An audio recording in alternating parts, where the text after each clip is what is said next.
light-emitting diode-based fluorescent microscopy should be used as the preferred method over the conventional Ziel-Nielsen light microscopy.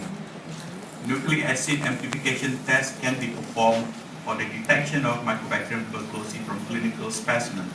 Line probe assay should be performed to detect rifampicin and isoniazide resistance. And commercial serological assay should not be used to diagnose TB. Additional procedures and diagnostic tests, sputum induction should be considered to establish the diagnosis in patients suspected to have PTB who are smear negative or unable to produce sputum whenever appropriate.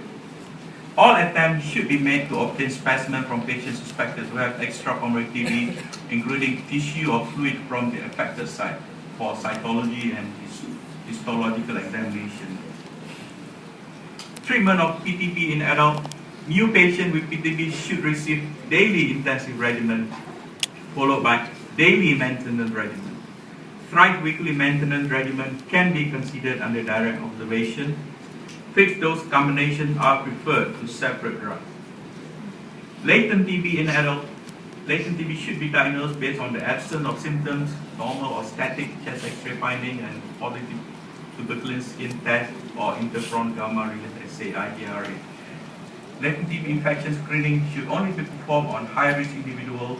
Tuberculin skin testing should be used as the preferred test in diagnosing latent TB infection, and IGRA could be used as an alternative test to tuberculin skin testing for latent TB infection in certain situations. TB in children, IGRA should not be used as a replacement for TST in diagnosing latent TB infection.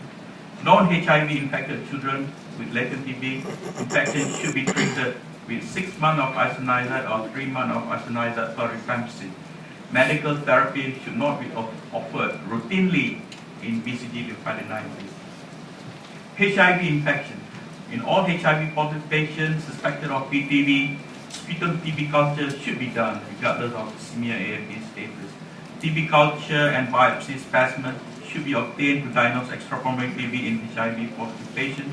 Co-administration of rifampicin and protease inhibitors (PI) should not be used in HIV TB co-infection, and rifampicin should be used in PI-based highly active antiretroviral therapy for HIV TB co-infected adults. In patients with TB and HIV, if CD4 is less than 50, initiate HART 2 weeks after starting intensive phase.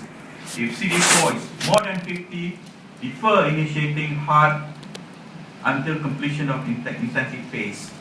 If CD4 more than 350, complete anti-TB treatment and consider HART if CD4 drops below 350. This is the algorithm, and we made two main modifications.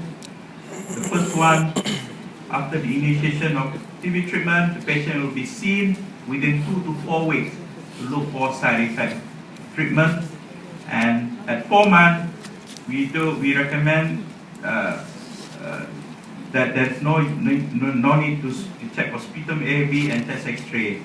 These are only done if the patient shows no clinical improvement.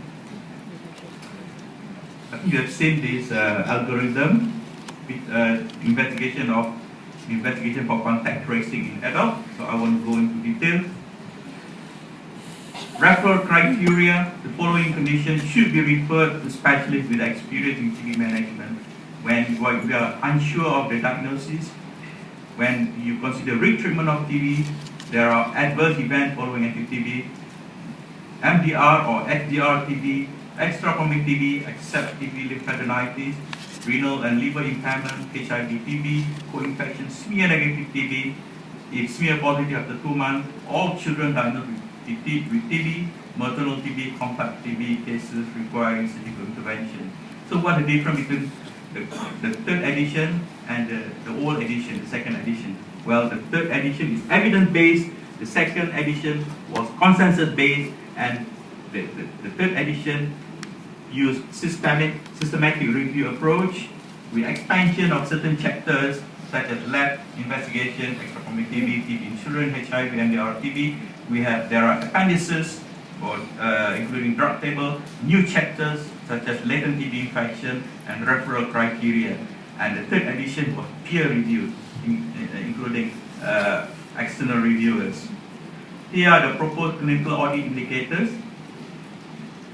Strategies for implementation of the TB CPG, awareness, such as today, the launching of CPG on World TB Day, accessibility of the hard copy and soft copies. We will be disseminating the hard copies, and soft copies will be uploaded in the Ministry of Health, Academy of Medicine, and MTS website. We came up with a quick reference for all healthcare providers, and the training of core trainers for doctors will be held in Serdang Hospital, my hospital, in June this year. Thank you very much. Terima kasih ucapkan kepada Dr. Jamalul